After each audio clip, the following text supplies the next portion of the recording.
Buenas tardes, queridos amigos, queridos hermanos. El Señor los bendiga. Soy el pastor Oscar Merino del Centro Cristiano Integral y hoy les quiero hablar de un tema crucial, muy importante. Se trata del tema de la gracia. ¿Qué significa gracia? Gracia, básicamente una definición muy corta, viene a ser regalo inmerecido. No me merezco el regalo, pero aún así me lo dan.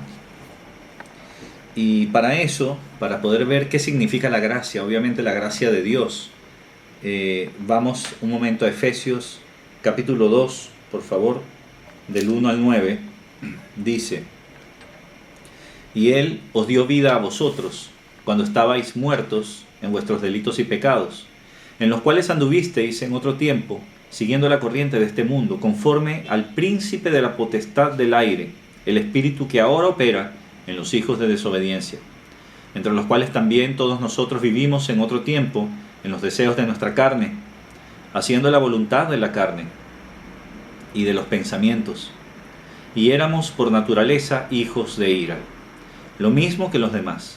Pero Dios, que es rico en misericordia, por su gran amor con que nos amó, aun estando nosotros muertos en pecados, nos dio vida juntamente con Cristo.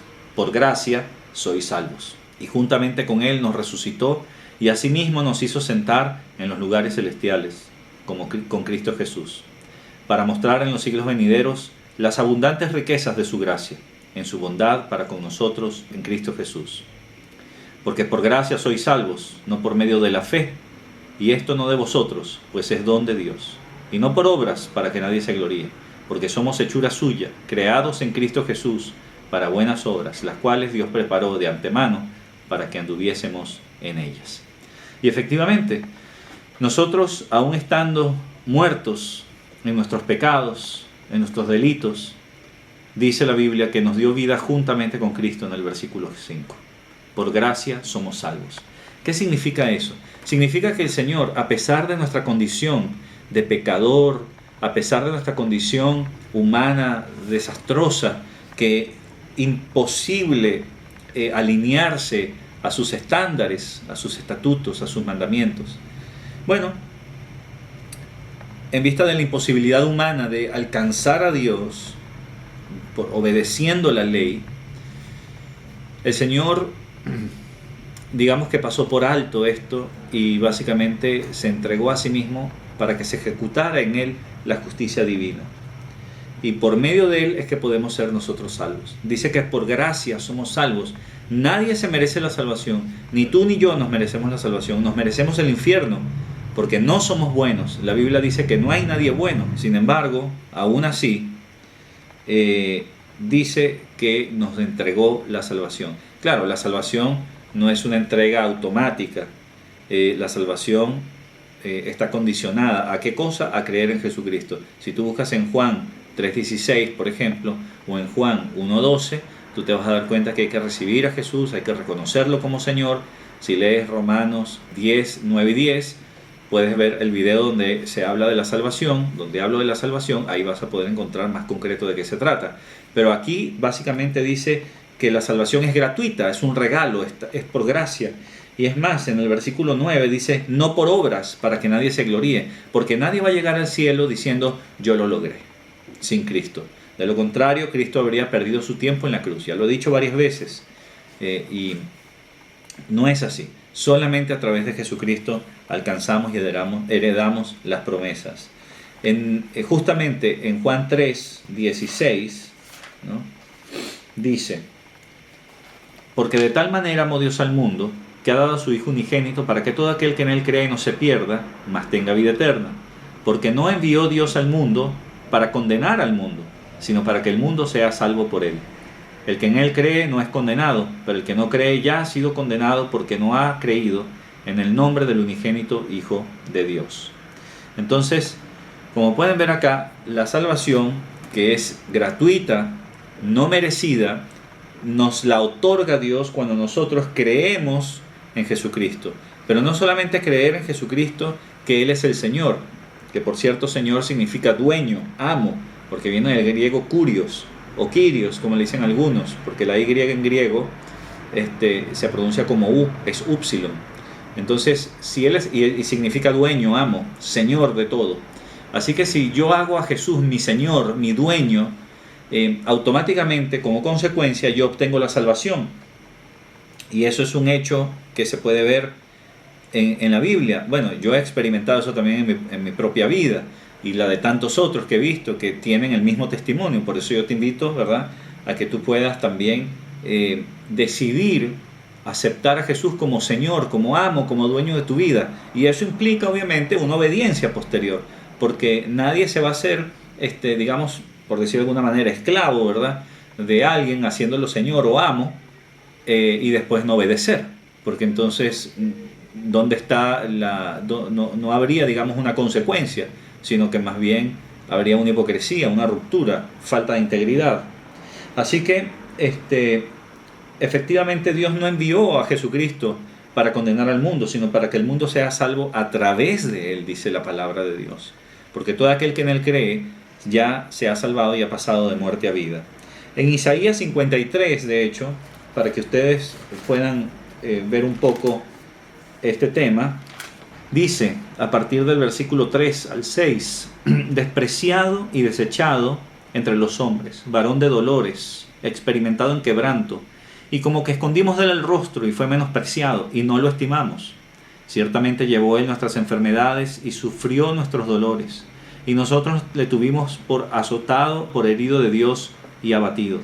Mas él herido fue por nuestras rebeliones, molido por nuestros pecados. El castigo de nuestra paz fue sobre él, y por su llaga fuimos nosotros curados. Todos nosotros nos descarriamos como ovejas, cada cual se apartó por su camino, mas Jehová cargó en él el pecado de todos nosotros. Lo que quiere decir que Dios ejecutó su juicio que te tocaba a ti y me tocaba a mí, lo ejecutó sobre su Hijo. De hecho, sobre él mismo, porque él se despojó, ¿verdad?, de su gloria, de su divinidad, y se hizo ser humano. Y estando como ser humano, se humilló hasta la muerte y muerte de cruz, dice la palabra de Dios. Así que eso significa gracia, ese amor inmerecido, porque ni tú ni yo nos merecemos nada que venga de Dios absolutamente. Sin embargo, Él decidió por amor hacer esto, todo este plan para salvarnos. Obviamente, nosotros podemos ver en Isaías lo que sufrió. Jesús fue absolutamente despreciado, sufrió nuestros dolores, nuestras enfermedades. Él sufrió el rechazo. Tú y yo hemos sufrido rechazo y lo hemos experimentado, pero Él es varón de dolores, experimentado en quebranto. No se compara ni contigo ni conmigo. Con todo, Él sufrió nuestros dolores, nuestra vergüenza, nuestra culpa, y el castigo que debía ir en nosotros fue sobre Él. Así que todo esta salvación, ¿verdad?, envuelve todo esto. No es solamente lo que más te conviene o lo que más me conviene. Se trata de lo que Jesús hizo detrás, lo que implica la gracia entera, digamos, para dimensionarla un poco para nosotros como seres humanos. Esa gracia que no tiene medida, sino que hay un precio muy alto y un sufrimiento detrás que nosotros definitivamente tenemos que conocer. Si vamos a Juan 1, versículo 16 y 17, lo siguiente: porque de su plenitud tomamos todos, y gracia sobre gracia. Pues la ley por medio de Moisés fue dada, pero la gracia y la verdad vinieron por medio de Jesucristo. Lo que quiere decir que a través de la ley, o mejor dicho, a través de Moisés, Dios nos entregó la ley, empezando por los 10 mandamientos, ¿no? ¿Se acuerdan? A través de Moisés el Señor entrega los 10 mandamientos y por lo tanto la ley: no matarás, no robarás, no mentirás, no cometerás adulterio, etcétera, etcétera. Pero dice la palabra de Dios que esa ley, y ahora lo vamos a ver en un ratito, esa ley lo que hace es señalar el pecado. Te equivocaste, pecaste. Y esa es justamente la antigua concepción que nosotros tenemos de la Biblia, de que se trata de no.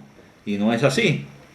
Ciertamente la ley señala el pecado, pero la gracia, dice, vino por medio de Jesucristo. Y la gracia está en otorgar el perdón en otorgar la libertad y en justificar al culpable, porque entiende el Señor que nosotros no podemos, que está más allá de nuestras fuerzas. Pero para que nosotros podamos hacer uso de esa gracia, nosotros tenemos que reconocer que efectivamente no podemos. La soberbia de yo puedo solo y no necesito a Cristo, definitivamente te aparta del Señor y no eres, digamos, beneficiario, por decirlo de alguna manera, de la salvación, sino que la salvación se necesita la humildad de reconocer: yo te necesito, estoy quebrado. Para terminar, acompáñame en el libro de Romanos, en el capítulo 3, versículo 19 al 26.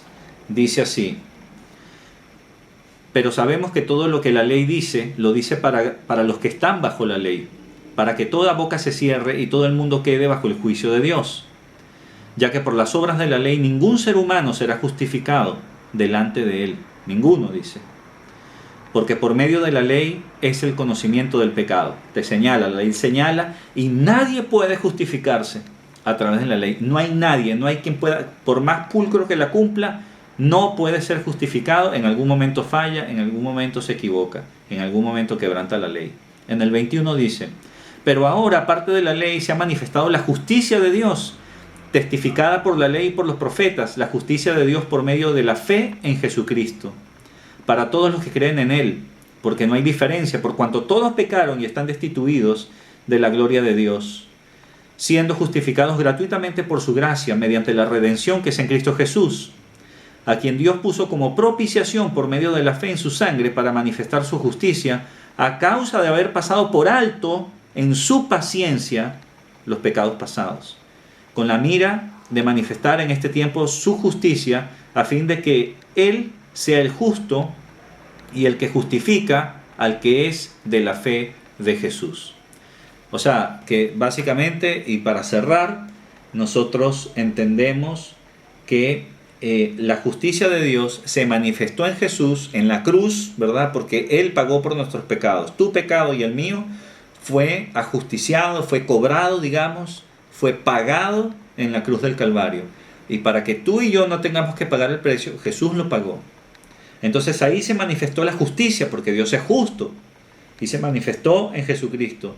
No creas por ningún motivo de que porque tú pecas y no te pasa nada, entre comillas, es porque Dios no hace nada o porque no hay consecuencia. Sí la hay, pero lo que pasa es que el grueso del pecado ya fue pagado. O sea, todo el pecado fue pagado, pero ojo, las consecuencias del pecado de todas maneras se manifiestan en nuestras vidas, y por eso morimos, y por eso nos enfermamos, y por eso pasa todo lo que pasa. Así que, sin embargo, ¿verdad?, a los que somos de la fe de Jesús nos es justificado y podemos nosotros alcanzar la justificación y la salvación a través y solo a través de la fe en Jesucristo. Así que yo te invito a que entregues tu corazón a Jesús para que tú puedas alcanzar la salvación, para que tú puedas ser justificado.